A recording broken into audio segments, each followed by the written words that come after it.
الحمدللہ رب العالمین والصلاة والسلام علی سید المرسلین اما بعد فاعوذ باللہ من الشیطان الرجیم بسم اللہ الرحمن الرحیم۔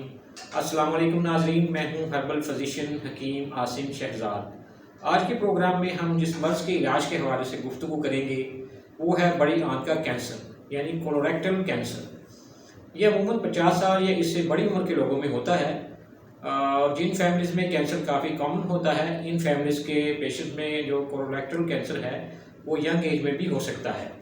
کافی عرصے تک یہ کینسر یعنی بغیر کسی علامات کے رہ سکتا ہے۔ بڑی آنت کی کینسر کی علامات میں دن میں 1 سے 2 بار پکانے کی حاجت ہو جانا یا پھر پکانے میں خون آنا، یہ کافی کامن سمٹم ہے۔ وزن کا کم ہو جانا یا پھر بھوک کا کم ہو جانا، یہ بھی اس کی علامات میں سے علامات ہیں۔ اس کے علاوہ پیٹ میں ہلکا پھلکا درد بھی ہو سکتا ہے، یا جو زیادہ عمر کے لوگ ہوتے ہیں ان میں خون کم ہو جانا جس کو ان ایکسپلینڈ انیمیا کہتے ہیں، یہ ایک سمٹم بھی ہو سکتی ہے۔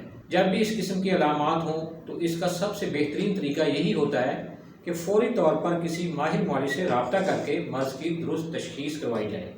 میرے محترم ناظرین، یہ مرض پیچیدہ ضرور ہے لیکن مکمل طور پر قابل علاج ہے۔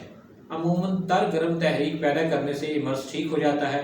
اس مقصد کے لیے علاج کے طور پر یہ نسخہ بنا کر دیں، نسخہ نوٹ کر لیں۔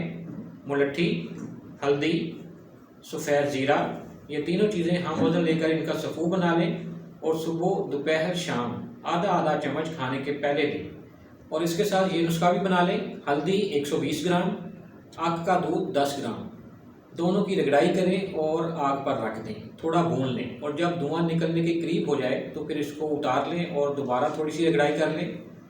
1 چٹکی یعنی رتی کے برابر صبح، دوپہر اور شام کھانے کے بعد دیں، اور ساتھ کڑا چھال کا سفوف چنے کے برابر کھانے کے بعد دیں۔ ایسے مریض کو خوراک میں کھانے کے لیے ان اشیاء کی کھیر بنا کر دیں جو میں ابھی آپ کو بتا رہا ہوں۔ کھیر کے لیے نسخہ نوٹ فرما لیں۔